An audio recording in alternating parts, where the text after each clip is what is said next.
mboka nyonso et aka mboka soki peuple na ye aza en mesure ya koba oui pouvoir oyo ezosunga ngai, oui pouvoir oyo ezopermettre nga nakende liboso, oui pouvoir oyo ezopesa ngai oyo na nango besoin. La force régionale présente sur ce terrain en RDC, mais on perd Kichanga, on perd Kiwanja.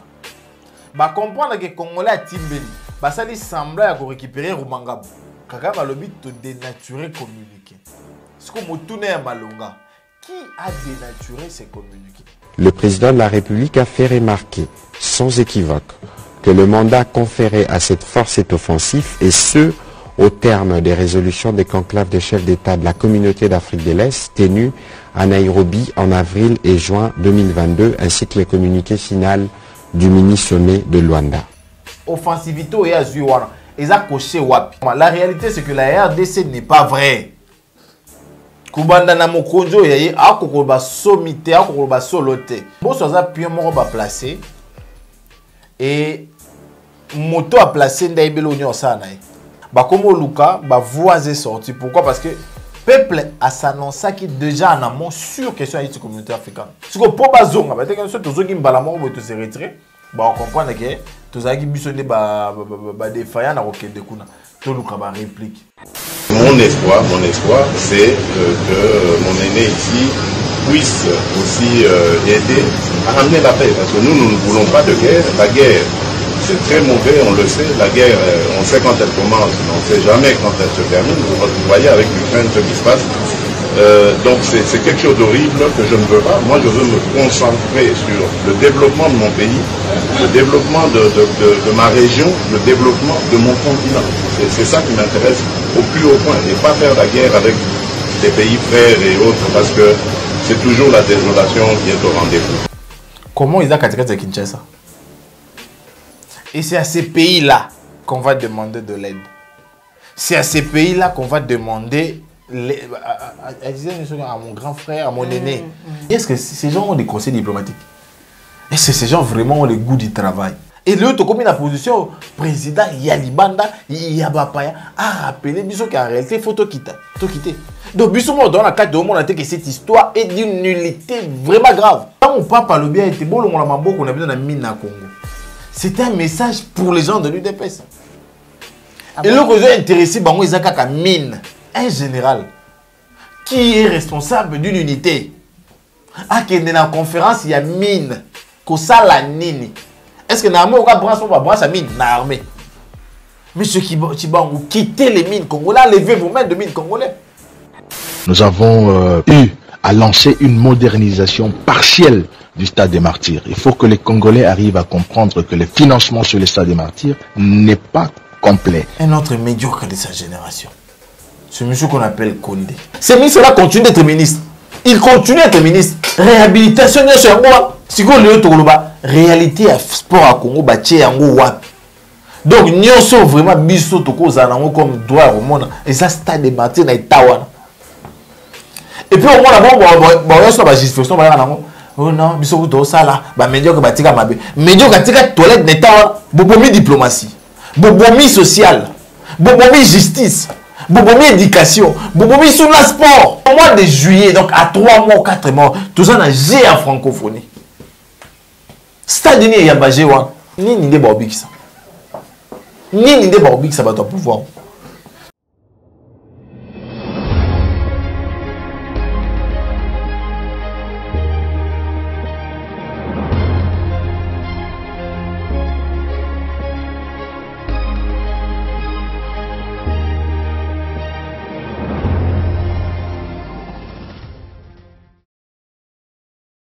Et Sengoko et Baeti Bouzali Belé, Bandeko Balandi à la chaîne de vérité, Bandeko Balandi à émission Vérité de tous côtés, Mbote Nabino Vipaïnion, Suézoa Mibino, bon week-end Namabota Nabino, merci de la confiance que vous allez pour renouveler chaque jour, na Katia à la chaîne de vérité, Tina Nango, beaucoup de modello, tous allez les Sengo ya Koyamba, pour Nabino, Moko ya Bilengi, ou Yazali Kubunda, pour Nabusoumi, pour un changement, en Boka Nabiso, République démocratique du Congo, Azali Bungu Moko, Yabaïla Mouka, Nakombo ya Jonathan Boyle. Yazali Bongo Mokambi ya mouvement politique pour l'amour du Congo et le monaye de Tokusula Matali Mboka na biso mukulu mwalelo.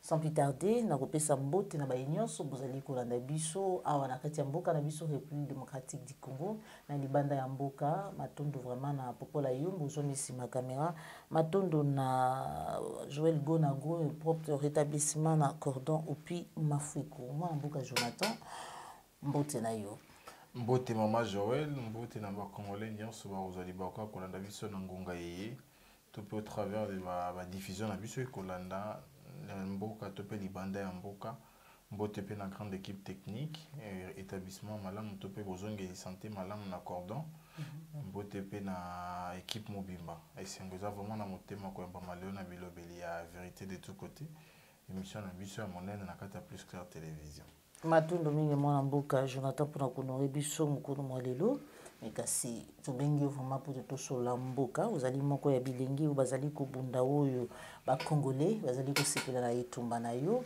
kasi situation sécuritaire ya mboka la biso ndenge tokolobaka yeti zali ko faire couler beaucoup d'encre et salive na banza yetu landaki dernièrement sommet ya Bujumbura na Burundi bipai wapi bakambi ya bamboka oyo ezwami na kati ya EAC bakutanaki pona kotabler cette situation sécuritaire ya mboka la biso mais na simana yango tokoyoka Kagame koloba yeti mai oyo bapesaki biso comme communiqué en République démocratique du Congo na bakambi ya mboka la biso ezalaki falsifié. Ce n'est pas ce qui a été dit na sommet à Bujumbura réaction na yo. Maman Joël, merci mingi pour na motuna yé. Avant d'aborder question il y a réalité il y a énième sommet au Congo est participé na parce que le baie tozo Nairobi 1, Nairobi 2, Nairobi 3, Luanda 1, Luanda 2 ce que toke na Nairobi 1. Les 11 tozo na Nairobi 2 et Bujumbura 2 plutôt pour na ko évaluer d'après kaka ba compte rendu na bango et liboso de la situation sécuritaire ya bana mboka article 17 16 je crois na 18 la constitution ya mboka na biso et ko faciliter to pe et ko consacrer ba liberté fondamentale ya ba congolais to la liberté de mouvement to la liberté d'expression to la liberté de réunion to la liberté ba culte donc ba liberté ebele mais lelo ba congolais mi balé baza privé na liberté na kati ya ebele au fait notamment Jean Bosco Puna ou azamoko ya ba syndicaliste monene na niveau enseignement toyebi ou ban leva ki uta lobby kino lelo position ici kan de ko wana za eyebalite yemi baleza ndeko Manix Yenda au p uta le 28 janvier à mois eleki ban leva ki kino lelo moto ebite ndeko soka za wapi le contraire ya biso ezate totamboli na ba parquet nyonso ezala bato balataka Sokoto ezala bato balataka Sokoto te biso ba civil ndeko aza introuvable kubanga na biso lelo eza koyeba te est-ce que ndeko azana na bomoi est-ce que ndeko akoyina ni koloba est-ce que ndeko bache esika ya malonga ba mituna wana nyonso ndeko Antoine na bokambina e kokopesa biso bia note yamine elobi ndeko moka partager la kinga message ya mafinga na ba menace de mort au ndeko Bolodjo aza nango victime par un certain Lusamba donc to ko mettre bango en garde ce qui est loko moko ekomeli ndeko Yenda ce qui est loko moko ekomeli ndeko Alain ce qui est loko moko ekomeli ndeko Jean Bosco bakozala tenu pour responsable ndenge kaka ndeko Kabila zaki tenu pour responsable ya oyo ekomela ndeko bazana na ndeko Chebeya bandeko ya kamonasa toko latisa yango obena motu ya ndeko Antoine to na dossier sécuritaire maman mboka nyonso et aka mboka soki peuple na ye azan mesure roba oui pouvoir oyo ezosunga ngai oui pouvoir oyo ezo permettre nga na kende liboso oui pouvoir oyo ezo pesa ngai o na nango besoin parce que au peuple azan nango besoin lelo ezan nano sécurité oyo lelo bandeko na biso ya union sacrée baza en mesure à kopesa biso te ko bana na mokondi na bango ya liboso ndeko Antoine il est incapable de donner la sécurité. Il nous a embarqué comme ça dans plusieurs sommets.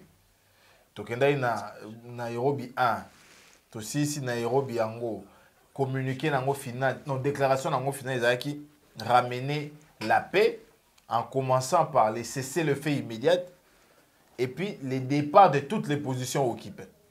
Tokenda Nairobi 2 cesser le fait, départ de toutes les positions. Nairobi 3, il faut que le dans Nairobi 1 à 2, bah agression na biso bazaki ba observateur.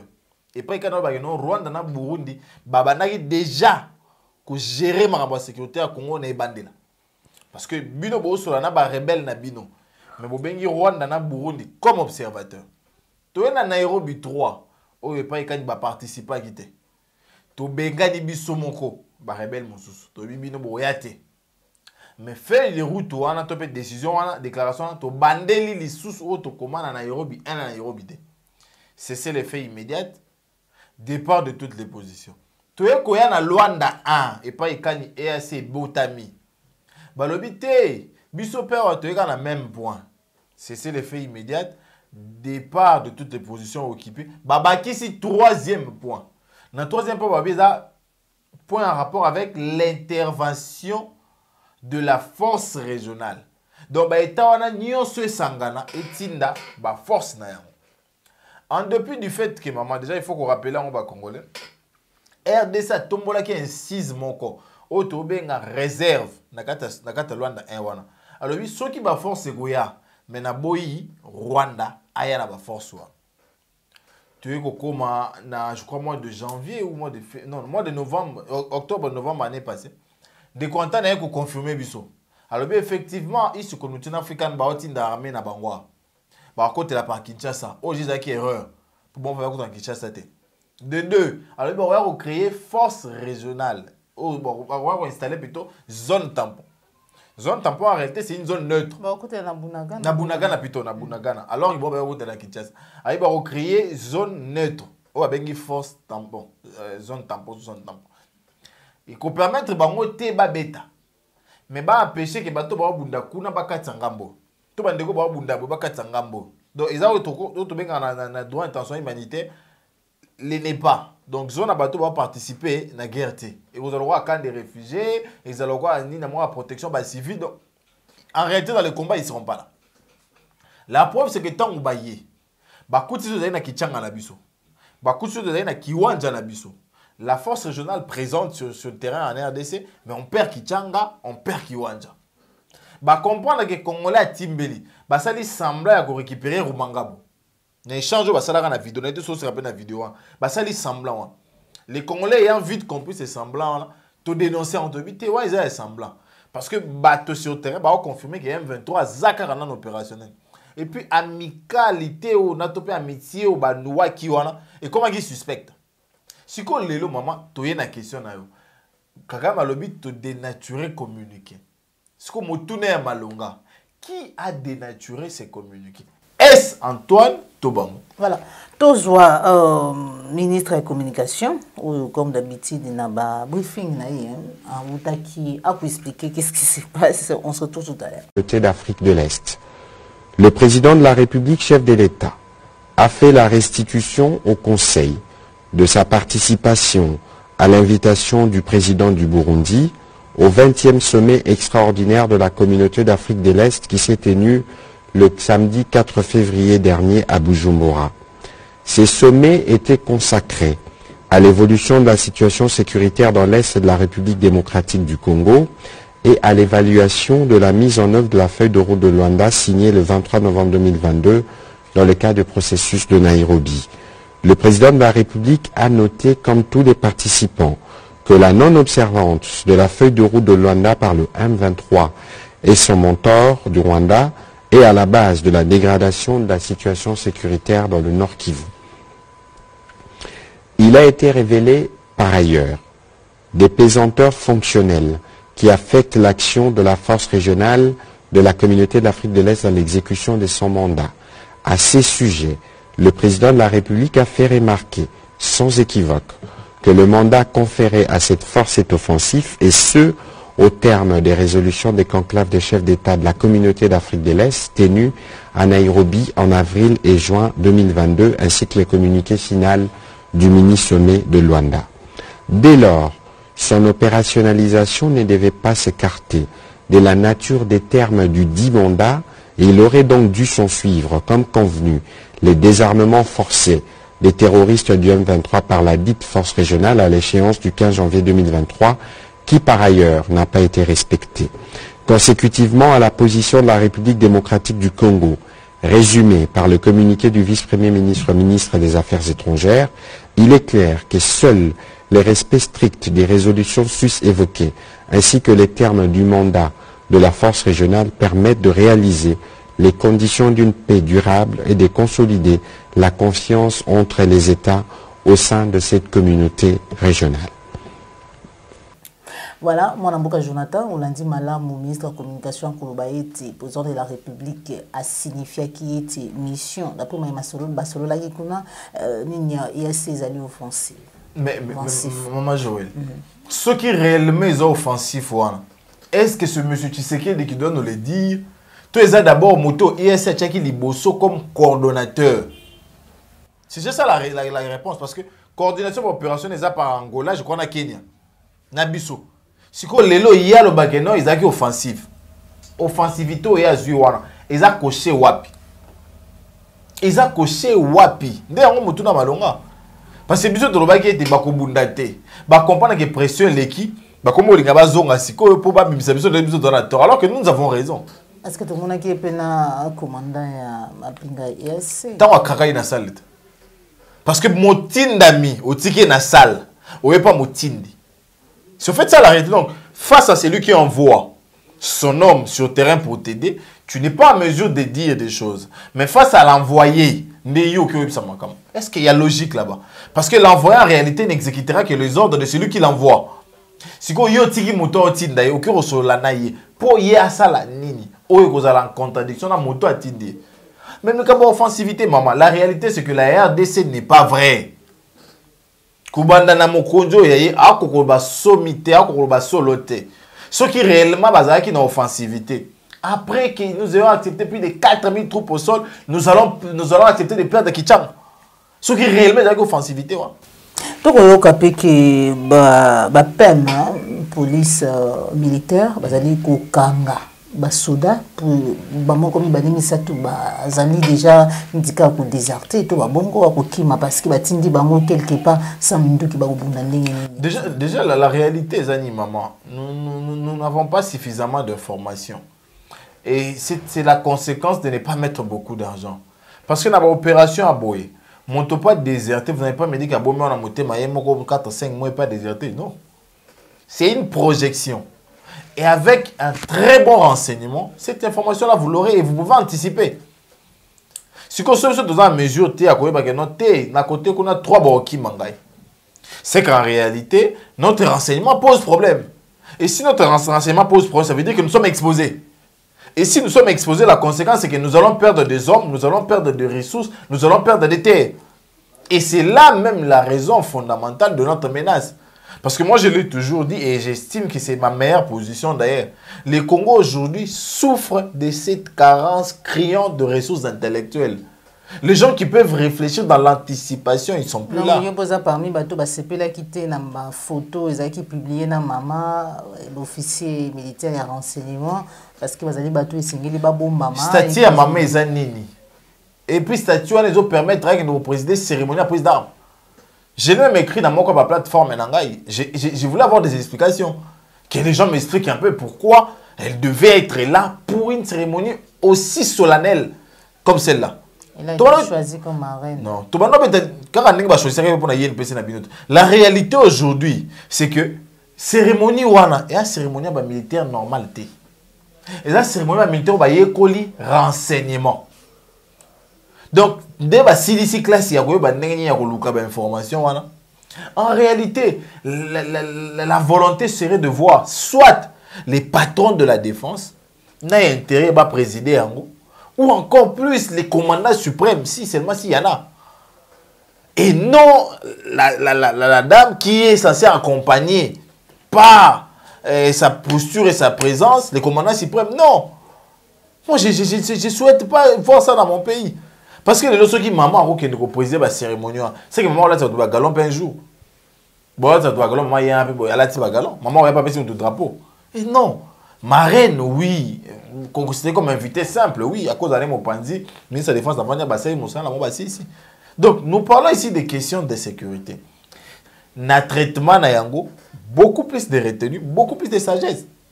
Parce que les lots, effectivement, ces gens de la East Community africaine ont compris la faiblesse du Congo. Et là, maintenant, ils sont dans la logique de nous berner. C'est quoi la faiblesse? Voilà. La faiblesse du Congo, c'est que nous n'avons pas quelqu'un qui peut dire « Ok, ça suffit, arrêtez ». C'est fait ça la réalité. Parce que, maman, on ne peut pas comprendre. Vous arrivez, on a Kichanga. Vous arrivez, on a Kiwanja. Et à votre arrivée, on perd Kiwanja, on perd Kichanga. Ça veut dire quoi? Ça veut dire quoi en réalité? Est-ce que la déclaration de Mbosso Kodia, qui est aujourd'hui le président de l'Assemblée nationale, peut changer quelque chose? Parce que nous l'avons suivi dire que dans un bref délai, ce qui tomoni efficacité to musala ya et ACT la katia mboka na biso et sengeli na président de la République a eu décision alors qu'il y a eu des manifestations alors qu'il y a eu bon les Congolais en parlent. Est-ce que Ricky Lego Salama à la lire déjà la situation to commis? Est-ce que Mbosso peut dire quelque chose de Bayogipe? Est-ce que Mbosso aujourd'hui sa voix porte? En fait, Mbosso c'est un pion. Mbosso c'est un pion mort placé et moto a placé Ndaibelo Nyosana. Et réalité, alléluia, que ayant compris leur faiblesse et pour que Bazonga, comme Luka, voix est sortie. Pourquoi? Parce que le peuple a s'annoncé qui déjà en amont sur question de la communauté africaine. A marché pour Nayango. Je vais vous surprendre. Mbosso a dit dans la tribune, il y a un parlement, moi, Museveni a décevoir Abisso. Tout ça là qui est confiance. La mutualisation, on a été se rappeler tout ça est confiance. Il y a que dans le tweet qui est relation, on a des relations en famille. Mbosso a tenu ce genre de discours. Conséquence dans nos années. Est-ce que c'est la mutualisation? C'est la mutualisation. Mbosso a dénoncé l'agression rwandaise. Tu fais 2 ans na Karega. Retirer ta lettre d'accréditation. Non. Je peux vous dire qu'aujourd'hui, moi j'estime que même moi là je parle plus que Mbosso. Ma voix porte que Mbosso. Parce que Mbosso aujourd'hui incarne $21 000, incarne la palissade. Et motomo kota cause en mesure ya olbate na yoki. Non, tu vois la logique normale Mbosso le bipa Anton na yoki. Non. Pourquoi? Parce qu'ils se sont vendus tellement moins cher. La gouvernance sait ce qu'ils représentent et personne ne les écoute. Personne ne les écoute. Les gens ont donné de leur vie, maman. Kaka pour les Kamboya Karega, Batouba Koufa, Mumbere Ushindi. Parti. Des gens ont perdu des membranes. Kaka les Kamboya Esto. Mais réaction, ils n'a pas gouvernance à Kinshasa. Zéro. Donc, les gens ont pensé que position, ils ont compris qu'ils ont eu tort de nous amener de manière avec la liste de la communauté africaine. Si vous pouvez pas zonga, parce que tous ceux qui me balamont vont se retirer, on comprend que tous ceux qui bisonnent des faillants à Rokende Kuna, tout le monde réplique. Et moi je te dis, raison avec vous allez non, bah qui babunda babundi te tokati. Tu peux savoir 2 mois. Et ça bon. Voilà. Ceux qui basent raison on a au moins bon. Et dans l'entretemps, Gometika est entré mort. Il y a une décision dans on a retard. Gometika est entré mort. Basu décision dans on a retard, ba Congolais ba koufi. Basu décision on a retard, ba ressources dans ce kende. Basu décision on a retard, biso de totika ba ofela, biso de totika ba. Est-ce que ceux qui ba bimi ba obimanyo so, pinga nyanso ba mboka nyanso ba yewana.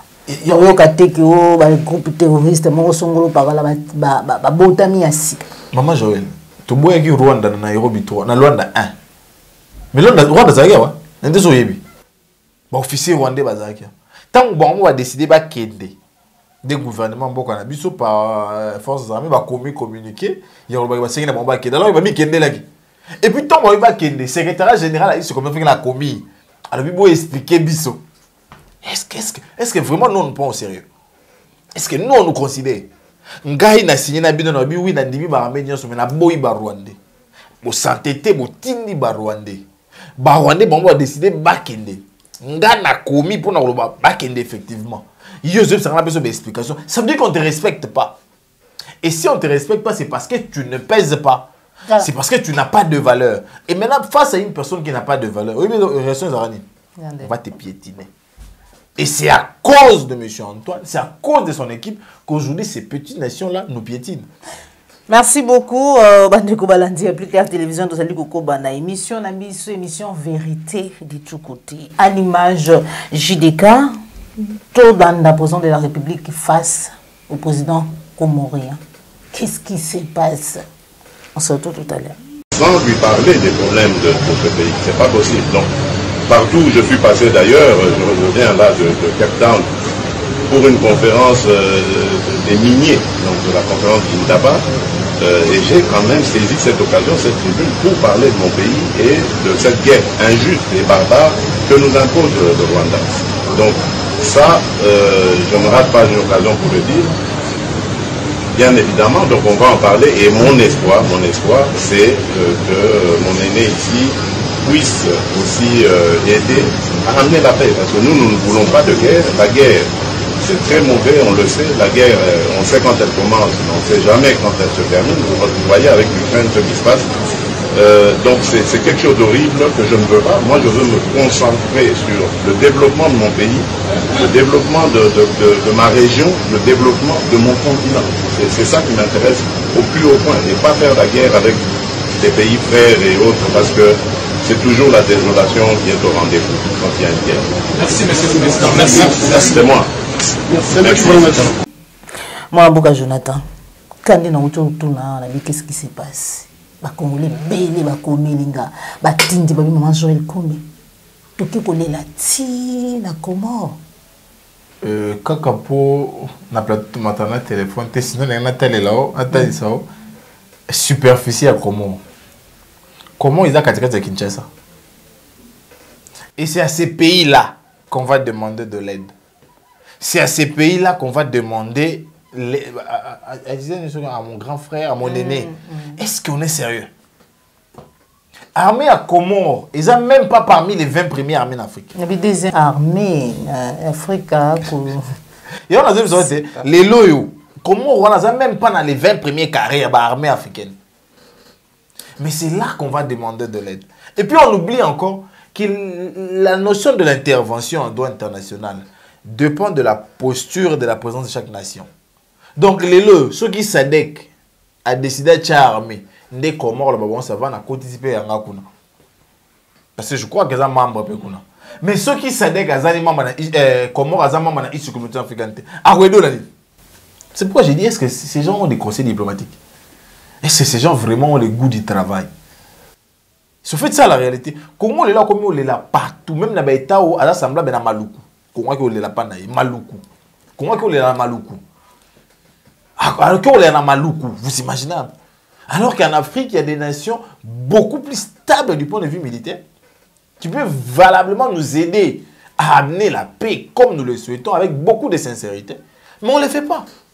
Conseil, ce que nous avons suivi, il y a le président Zoua ou Lorenzo ou Zali Kosenga Tsengeli Naye a quitté, même si une fois il a été aussi facilitateur, et Babi Azali Kokamwa, le Lengi Nini, Pepona Nini, président de la République a signé qu'il y a un dima qui va accord sur son réaction. Est-ce qu'il y a monté Moutou et si cité la réaction en Amboso et autres, pourtant non, c'est comme une nette, il y a aussi retiré dans le cas de EAC.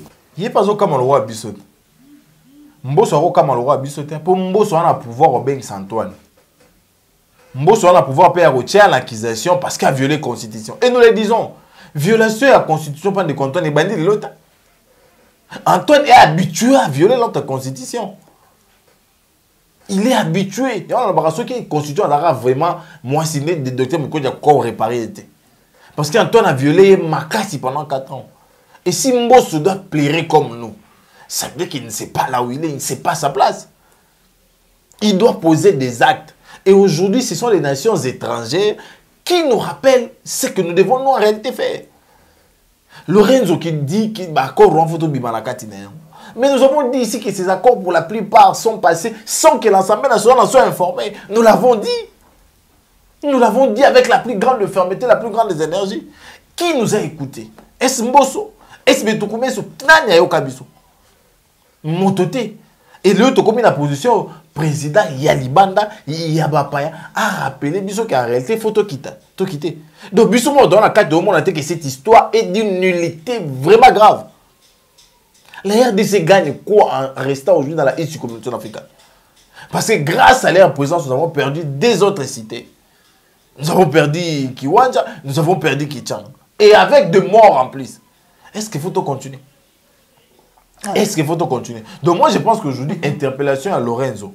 Et bien évidemment, il faut le dire, je crois dans Nairobi 1 à 2. Je crois qu'il a été celui facilitateur. Oui, il a été donc en réalité, ce sont parmi des gens qui maîtrisent la question. Moi et Bandeli. Tant de ça, Nairobi, Misatou, pour toi dans Luanda, il a fallu que tout se débarrasse. Moi, mon kena ba etawa. Ndi ya mwenye ba Lorenzo ba tikali na sima, to kesi ko mba on a ba Ramaphosa, ndi to wesi to kena na Luanda 1. Na Luanda 1 na makambo bandisi ko to ke repona biso moko ici communauté africaine. Et on oublie que les nations du monde, principalement les nations africaines, s'étaient solidarisées avec lui à un moment. Dans le Barangwa, Babo et la Rwanda accès dans Sadek pour Balobi se comportera bien envers les États voisins. Ndi wana Baloba Ramaphosa. Alobite yo toko bengwa te toko ndimo ate parce que se comportera kitoko tena ba voisin. Est-ce que Rwanda ça voisin à Afrique du Sud? Non. Mais ceux qui bon ça parce que bazo soutenir biso à distance. Et ces soutiens-là, on ne doit pas les retourner avec de l'ingratitude. Faut tout la savoir qu'en réalité, biso on peut toujours prendre conscience. Et les ceux qui président angolais m'ont rappelé biso ça qu'en réalité, nous sommes foutus, nous sommes perdus. Parce que les présidents étrangers, et notamment les nations étrangères, pensent à nous, mais nous-mêmes n'avons pas conscience de ce qui nous guette comme menace. Mboka Jonathan, belé ya ba Congolais bazali komi tuna bimbo bezali na etumba.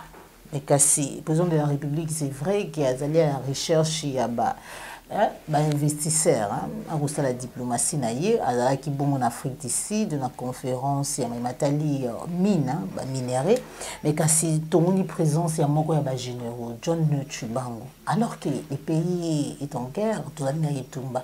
Qu'est-ce qui en général dit l'armée est allé ou soit est parti faire la conférence voilà. Faut déjà dire un général de l'armée qui a fait la rébellion pour l'UDPS. Parce que toi, bah image naïe, où y est mon cours, azolo ba été, azobundisa bokonzi, X pour bokonzi tel nde fezal.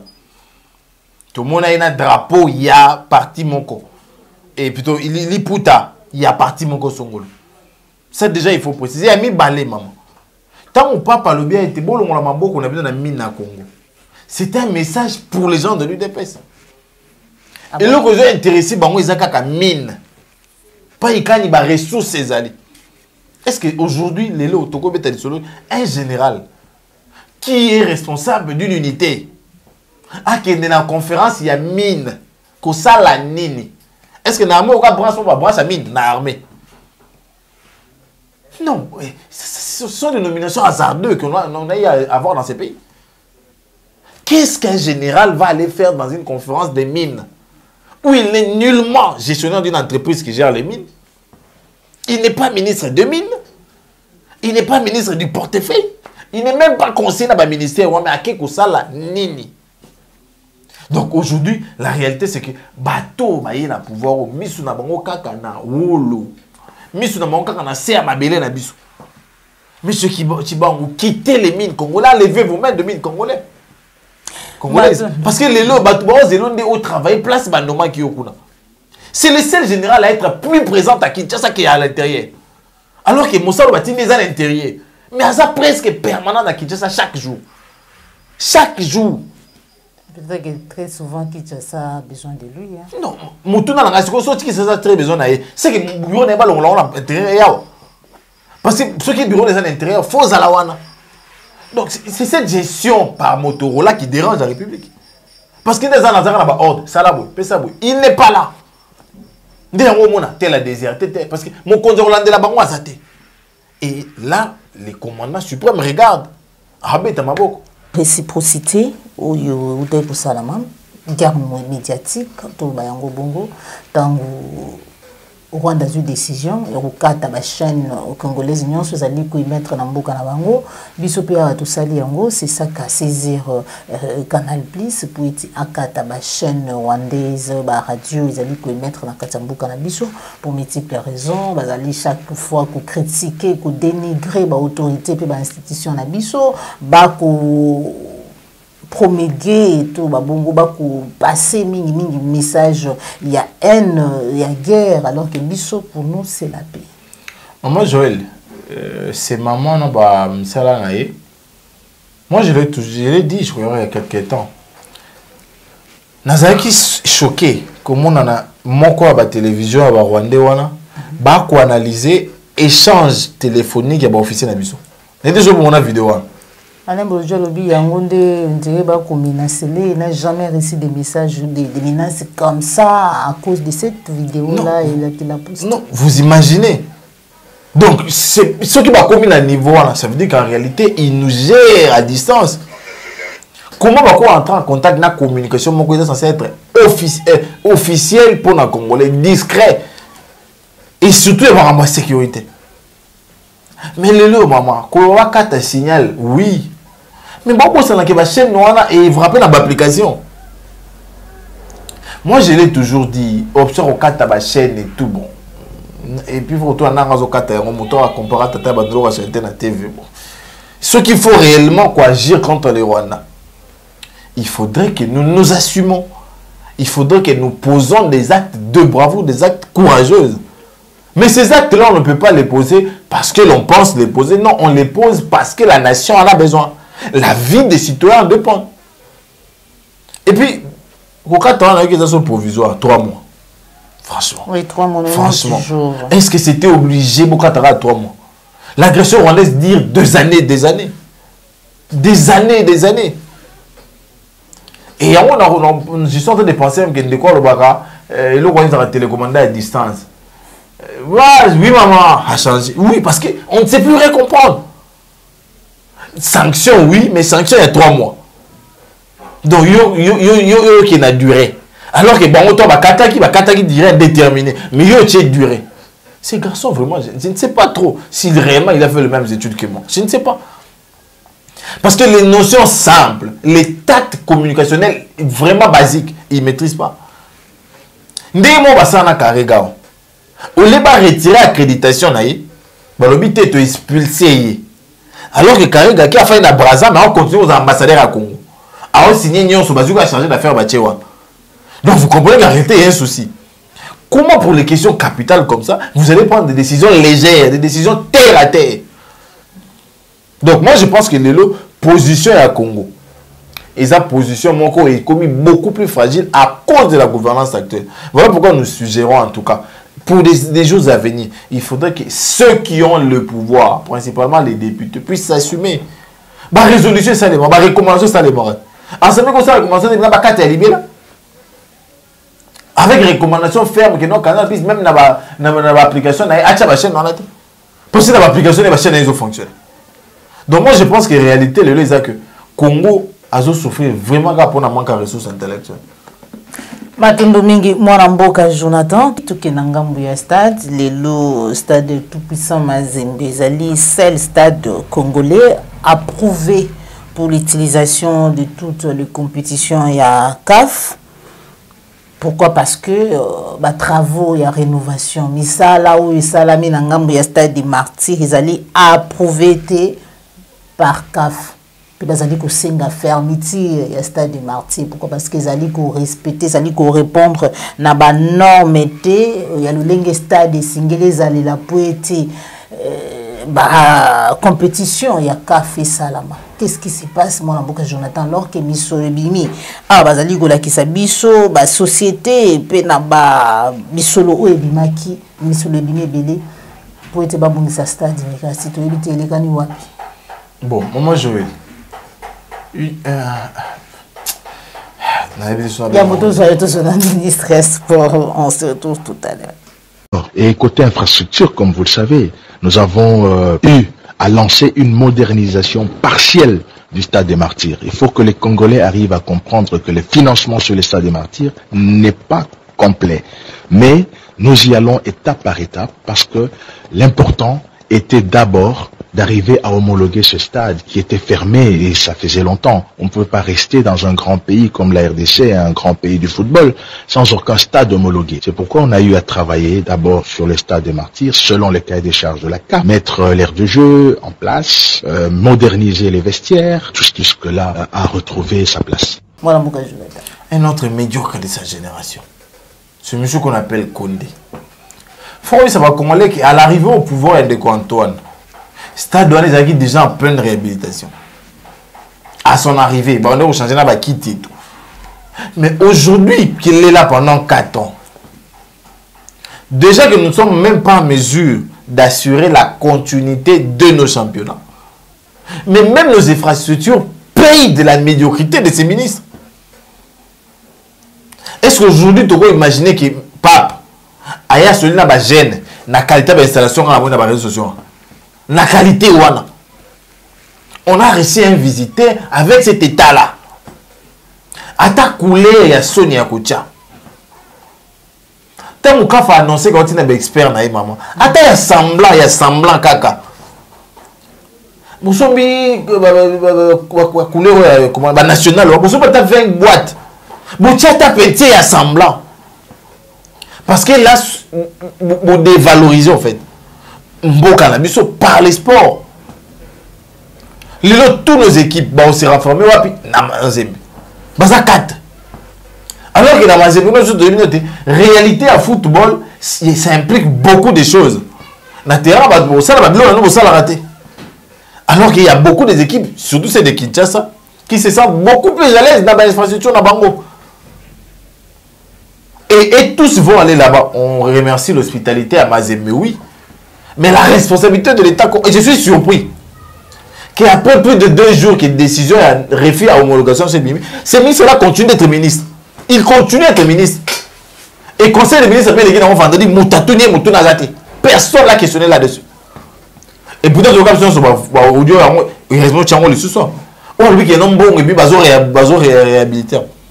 Réhabilitation, c'est un moi. Tout ça pour ça.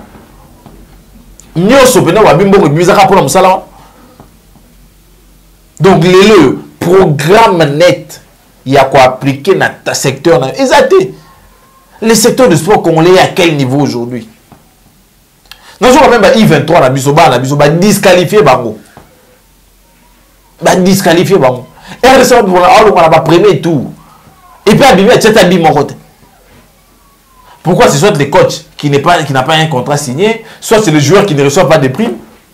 Donc ces gens traitent avec légèreté toutes les questions de la vie vitale d'une nation. Meilleur positionnement en Afrique. Et on se rappelle, attends, on Mari, toujours dont il y a pelouse synthétique, quoi. Et ça peut te marrer vainqueur à Chan. Si vous voulez, réalité à sport à Congo, wap. Donc, nous sommes vraiment biso toko zanango comme droit au monde. Et ça, stade de Martyrs na Itawana.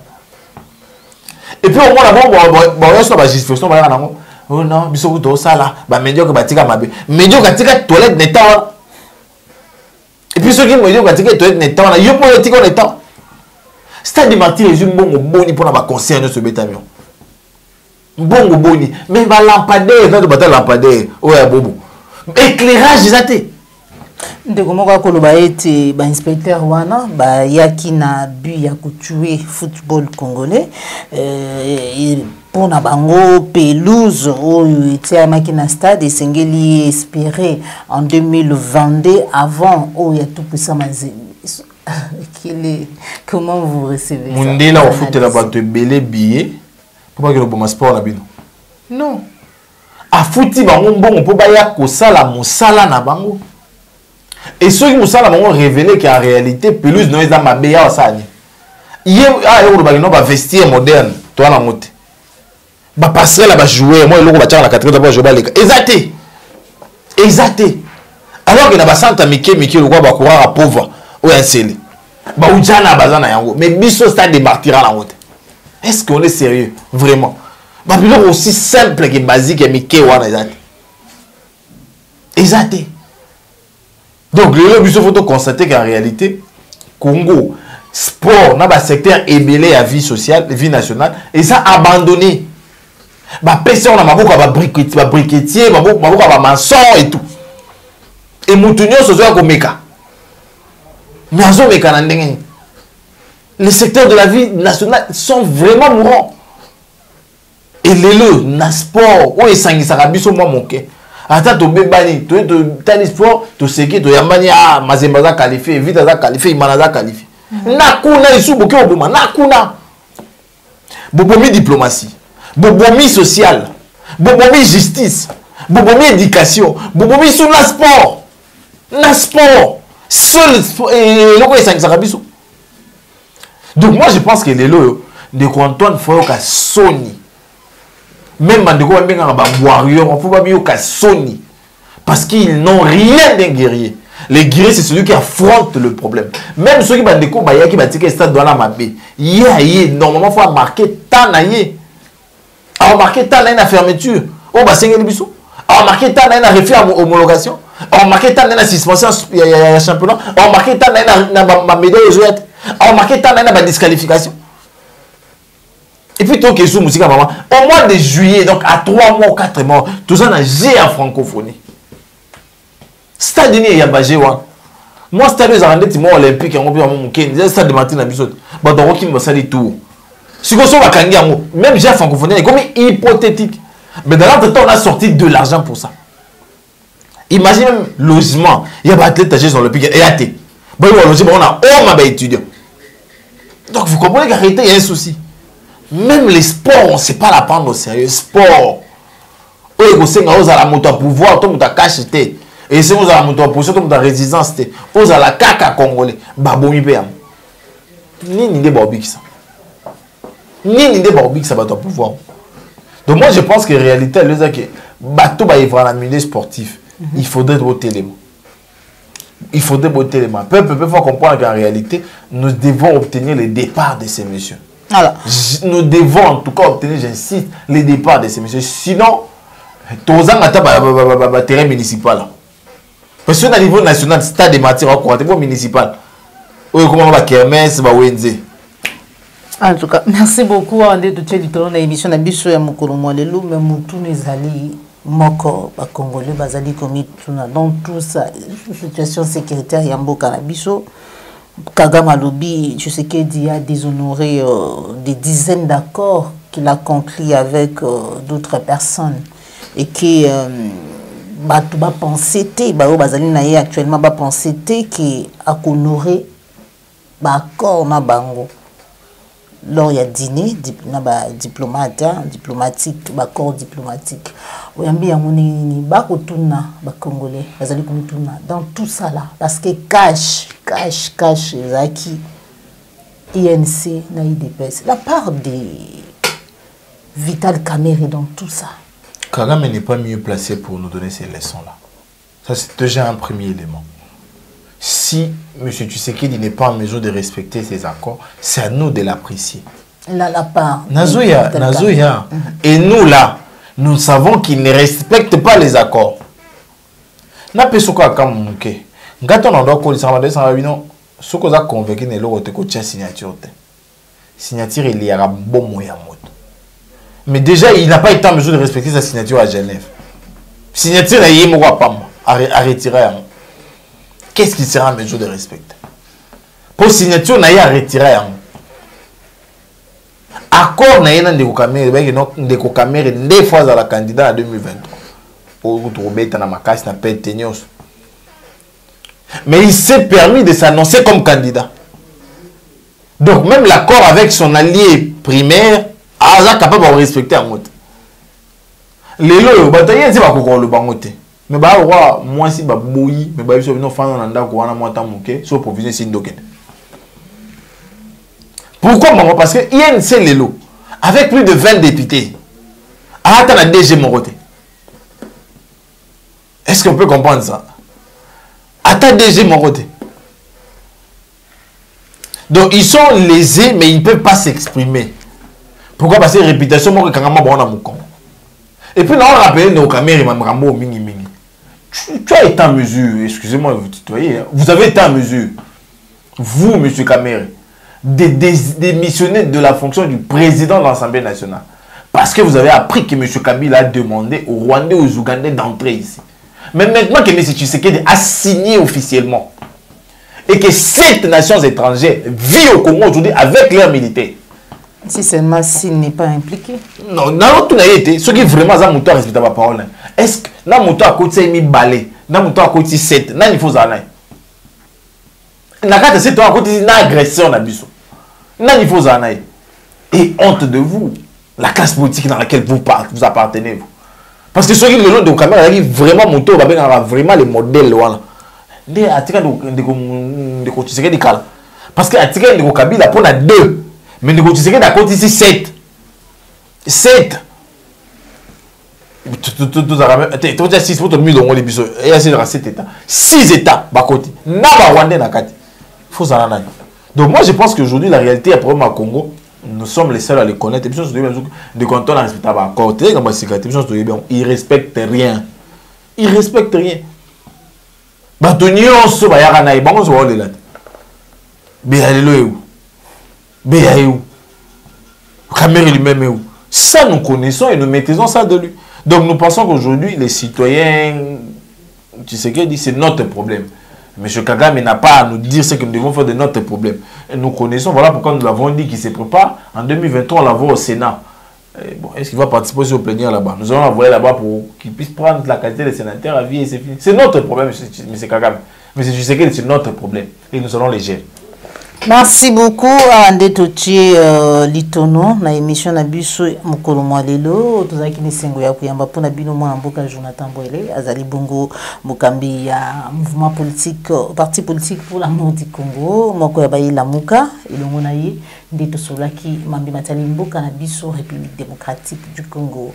Merci na papa la yombo zoma kisi ma caméra, merci na papa Laurent Bunza, Jean Bembe West, merci na Félix Matik, un bon séjour au pays. Merci na Nyonso, vous allez Kolanda Biso de partout, vous allez Elongo na Bino, na Bomo Konde Tolongi, parce que vous allez ko Sangisa Biso, vous allez Mutuya Koleka, vous allez ko Kabola Biso, vous allez ko Sangisa Biso, vous allez Congo. Toujours ici malheureux pas à moi na Mboka Jonathan, message na Nyonso, bazuli baku ya Kolanda mokolo mwalelo ni libaku retenir. Matondo mingi maman pour na libaku pese nga ko ya mangaya wa. Ya ko retenir ezake ndeko yenda ko mona na te. Ou t'as 15 jours les longs. Tu habites est-ce que ça na bon moi, est-ce que ça na bon moi té famille ya na biso ba proche na ye to ko belela. Moto nyonso akoye besika ndeko yenda zali asunga biso to yeba. Pambate ba rumeur na ba soupçon to ko reza ke o ndeko mbelunda akangi. Maintenant toujours précision te pour te dire que ntoki ndeko mbelo akangi bi botu de beta marakuna torture de beta marakuna. Donc continuer à vérifier pour nous voir ce qui réellement dépend de combien l'autre ndeko Jean Bosco pour naper ou ta lobby bah quoi qui est il peut voir ndeko yende sika ke to ebite bokonjo ya ba enlèvement bokonjo ya ba kidnapping bokonjo ya ba torture bokonjo ya ba arrestation arbitraire et qu'on continue na makambo ya sécurité ben ndeko nanga bo ba ete ndeko Tshisekedi ya livrer biso na maboko ba agression na biso Rwanda Burundi Uganda ba agresseur na biso to yebi yo to mona bango à l'œuvre il y a que non mais sokuna na isu communauté africaine ta le komi balo bageno a dénaturer communiquer il y a le bagé ba ko bunda bon moi bagé ba ko créer zone tampon il moi ba ko créer zone tampon donc cacophonie mon côté on ne sait pas trop expliquer et on to ko bunda to continuer au travail en dépit du fait que moi na bango bitinda na junior azan pour nous préparer les bango fraude na 2023 biso to continuer ko préparer départ na bango na 2023. Par contre, on est pico pour continuer à faire ma bonne délit, bah conseil ou pas comme on a été fait benga quoi, bah ça moi l'eau qu'on a mécanisé. Pour ce que vous avez besoin de plus de 143 liboso, 81 35 21 391. Sur la carte Mboka au long plus 143 j'ai 81 35 21 391. Beaucoup mais la vie sur benga surtout échanger maïto lobaka. Tu peux analyse to bimisaka nga personnellement ce qui me concerne dans ça la kango pour l'intérêt à Mboka. Parce que je suis de ceux qui pensent qu'aujourd'hui, si le Congo brille, je manquerai où dormir, je manquerai où trouver un pain, je manquerai où évoluer, je manquerai où entretenir ma famille. Mais si le Congo est en paix, si le Congo est prospère, je serai moi l'homme le plus heureux parce que je vais prospérer avec elle. Merci Nabil. Merci mon amboka Jonathan Boele de tout kutani bongo balasima so ngolo ba télévision. On s'appelle qui na émission liker, partager, Zalimbala Yambola Ndabiso, Kobosa Nate, ko s'abonner na kati ya. Et puis c'est un défi à plus de télévision de 50 000 abonnés. Défi à Mikolo. Donc tous s'abonner et belé, tant on a Yambala si maintenant on a côté 50 ans. Parce que on a Congolais on a combien en tout cas Jonathan on a défi à plus que 50 000. En tout cas, tout Bunda, tout commence à 50 000. Merci beaucoup, mon amboka Jonathan. Tout le monde a la télévision. On s'est appelé à l'émission, liker, partager. Zalim Balayambo dans la bus, que vous santé, que s'abonner, mon amboka Jonathan, le défi 50 000 abonnés. Au revoir.